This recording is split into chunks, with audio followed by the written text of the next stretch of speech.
Student, welcome to my channel Education with Focus और मैं हूं आपका दोस्त सत्येंद्र भंडारी। तो आज हम जो शुरुआत कर रहे हैं आज के टॉपिक की, जैसा कि आप देख चुके हैं कि आज हम क्लास 10th के मैथ्स के एनसीईआरटी की बुक की बात कर रहे हैं और उसका जो पहले चैप्टर का 1.2 एक्सरसाइज है उसके बारे में हम बात करेंगे। उससे पहले हम कुछ बेसिक चीज़ें पढ़ लेते हैं जो टॉपिक हमारे क्लास 6 से लेकर के क्लास 10th के बच्चों के लिए बहुत ही ज़्यादा इंपॉर्टेंट है। तो चलिए स्टार्ट करते हैं। देखिए हमारे पास क्या होती है, महत्तम समापवर्ती क्लास 6 से लेकर के 10th तक के बच्चों के लिए ये चीज़ें आती हैं। हाईएस्ट कॉमन फैक्टर की बात की जा रही है जिसे हम शॉर्टकट में बोलते हैं HCF। अब हाईएस्ट कॉमन फैक्टर का मतलब हुआ वह बड़ी से बड़ी संख्या जिसका भाग दी गई संख्याओं में पूरा जाता है। कहने का मतलब कि जो संख्याएं हमें दी होंगी उन दोनों या तीनों संख्याओं में जिस संख्या का भाग जाता है वो उसका क्या कहलाता है, महत्तम समापवर्तक कहलाता है। अब इसमें मैंने कुछ एक एग्जांपल लिया हुआ है, जैसे देखिए 12 तथा 30 दो संख्या हैं, 12 और 30 में 2 का भाग भी जाता है, 6 बार और 15 बार, 3 का भी जाता है 4 बार और 10 बार, और 6 का भी जाता है 2 बार और 5 बार का भाग पूरा जाता है, हम देख रहे हैं। और इनमें सबसे बड़ी संख्या कौन सी है, 6 है, ठीक है, जिसका पूरा का पूरा भाग इसमें जा रहा है। तो हम ये कह सकते हैं कि इन संख्या का जो सबसे बड़ी जो संख्या है, कॉमन फैक्टर है, हाईएस्ट कॉमन फैक्टर वो कौन सा है, 6। तो इसलिए 12 तथा 30 का HCF जो हो जाएगा वो क्या हो जाएगा, 6 हो जाएगा।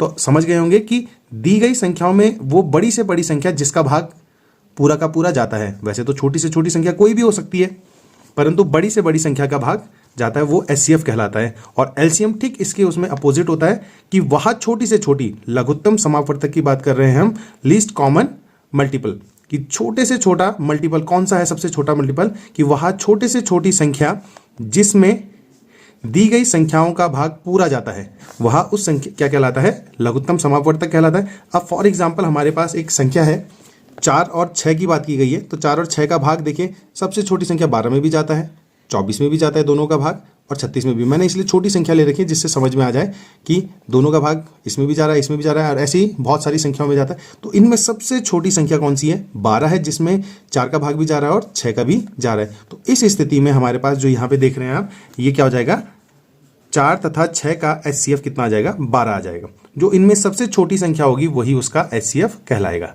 तो होप्स आपकी समझ में आ गया होगा ये। अब देखिए हम जो सबसे मेन है HCF और LCM ज्ञात करने के लिए अभाज्य गुणनखंड की बात कर रहे हैं हम, जो हमारे पास प्राइम फैक्टराइजेशन होता है यहाँ पे। तो अभाज्य गुणनखंड, पहले हम अभाज्य संख्या की बात कर लें कि अभाज्य संख्याएं वे संख्याएं होती हैं जिसमें अपना और केवल एक का ही भाग जाता है। वे सभी संख्याएं जिसमें अपना भाग जाता है, अपना तो हमेशा जाएगा, और एक का भाग जाएगा, वो अभाज्य संख्याएं कहलाएंगी।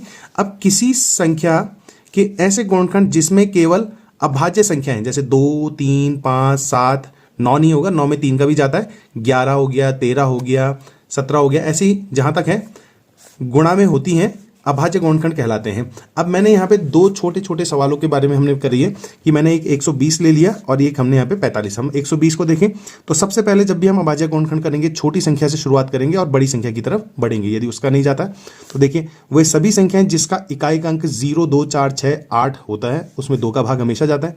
तो ये हुआ 120 में 2 का भाग गया 60 बार, यहाँ पे 120 में यहाँ पे देख सकते हैं 60 बार गया। अब 60 में भी फिर से 2 का जाएगा, इसमें हमारे पास 30 दूनी 60, फिर 2 का जाएगा, 15 दूनी 30। अब आप यहाँ पे देखिए कि 15 में अब 2 का भाग नहीं जाता, तो 15 में 2 के बाद दूसरी अभाज्य संख्या कौन सी है, 3।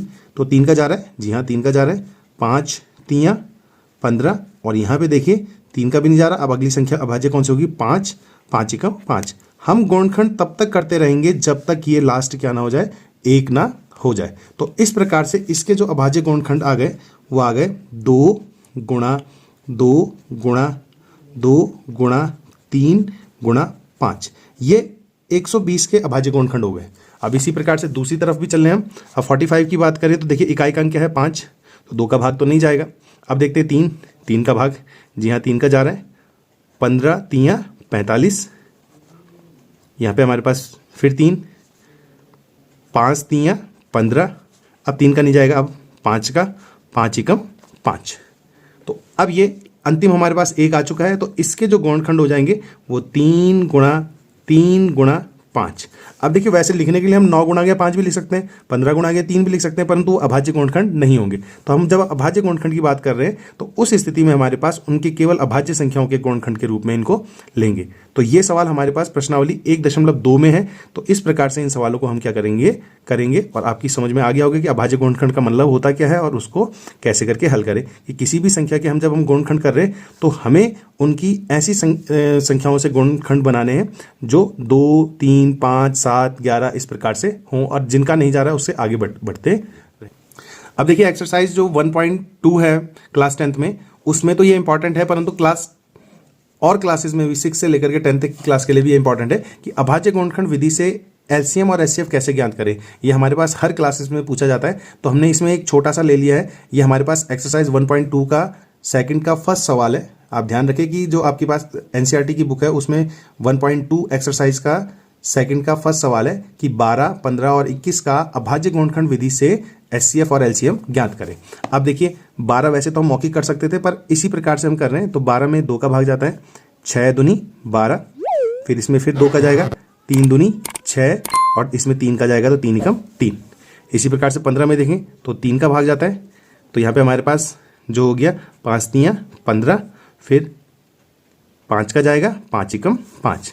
21 में देखें तो 3 का जाता है, 7 तियाँ 21, और 7 भी अभाज्य संख्या है तो 7 एकम 7। तो यहाँ पे इनके जो गुणनखंड हो गए, तो यहाँ पे इसके गुणनखंड हो गए 2 गुणा गया 2 गुणा गया 3। इसके जो हो गए वो हो गया 3 गुणा गया 5, और इसके जो हो गए वो हो गया 3 गुणा गया 7। अब एचसीएफ की बात करें तो वह बड़ी से बड़ी संख्या जिसका भाग इसमें भी जा रहा है, इसमें भी जा रहा है, इसमें भी जा रहा है, तो देखिए जो तीनों में कॉमन फैक्टर होगा वो इसका एचसीएफ हो जाएगा। तो देख सकते हैं ये 3, तो इसका जो एचसीएफ आएगा वो कितना आ जाएगा, 3 आ जाएगा। तो इस प्रकार से ये पहला वाला आंसर तो हमारे यहाँ पे क्लियर हो गया। अब एलसीएम के लिए ध्यान रखें कि एलसीएम के लिए जो सबसे ज़्यादा बार जा रहा है 3 जा रहा है, पहले तो उसको लिख लेंगे एक बार। फिर 2 बार कौन कौन सी संख्या जा रही है, 2 बार कोई भी नहीं जा रही। तो अब इसके बाद जो एक एक बार जा रहे हैं उनको भी लिख देंगे। ये 2 एक बार है, फिर ऊपर वाला 2 भी एक बार है, फिर 5 एक बार है, और फिर 7 एक बार है। अब इसको देखिए 3 दूनी 6, 6 दूनी 12, और 12 पंजे 60, 60 गुना गया 7, और 7 छक्का 42। तो ये हमारे पास क्या आ गया 420, 420। तो इस प्रकार से हम क्या करेंगे, अभाज्य गुणनखंड विधि से क्या निकाल देंगे, एलसीएम और एचसीएफ निकाल देंगे। तो ध्यान रहे कि एचसीएफ का मतलब होता है कि हाईएस्ट कॉमन फैक्टर, जो सबसे बड़ी संख्या तीनों में गुणा में होगी। अब इसमें तो केवल 3 थी, यदि कोई और संख्या भी होती तो उसके साथ गुणा होकर के वो उसका आंसर आ जाता। और एलसीएम में हम क्या करेंगे, पहले जो सबसे ज़्यादा बार लिखा हुआ है संख्या गुणा में आ रखी है उसको लेंगे, फिर उसके बाद और जो एक एक बार भी आ रखा है उन्हें भी हम लेंगे। तो इस प्रकार से इसका एलसीएम और एचसीएफ ज्ञात करेंगे। अब जो नेक्स्ट क्वेश्चन है हमारे पास, जो बहुत बार 3 नंबर में पूछा जाता था पहले सवाल, अब हमारे पास 4 नंबर में आता है इस बार से, कि 2 दी गई संख्याओं का एचसीएफ और एलसीएम से संबंध सूत्र। तो 2 दी गई संख्याएं हैं कोई, तो उनका एलसीएम और एचसीएफ से संबंध सूत्र जो होता है वो होता है 2 संख्याओं का गुणनफल बराबर एचसीएफ गुणा एलसीएम। अब देख सकते हैं ये प्रश्नावली जो एक्सरसाइज है हमारे पास 1.2 क्वेश्चन नंबर 4 है, और ये बोर्ड पेपरों में भी बहुत बार पूछा गया सवाल है कि एक संख्या है एचसीएफ दिया हुआ है 9, संख्या हमारे पास है 306 और 657 का एचसीएफ दिया हुआ है और एलसीएम हमें ज्ञात करना है। तो हम सभी सवालों में इसी प्रकार से करेंगे कि दिया तो यहाँ पे ये है हमारे पास, और इसको हमने ज्ञात करना है। सूत्र अभी हमने ये लिखा हुआ है कि एचसीएफ गुणा गया एलसीएम बराबर क्या होता है, 2 संख्याओं का गुणनफल। क्लियर हो गया। अब हमें यहाँ पे क्या निकालना है, एलसीएम निकालना है। तो एलसीएम बराबर 2 संख्याओं का गुणनफल, और ये इसके साथ गुणा में तो किस में आ जाएगा, भाग में।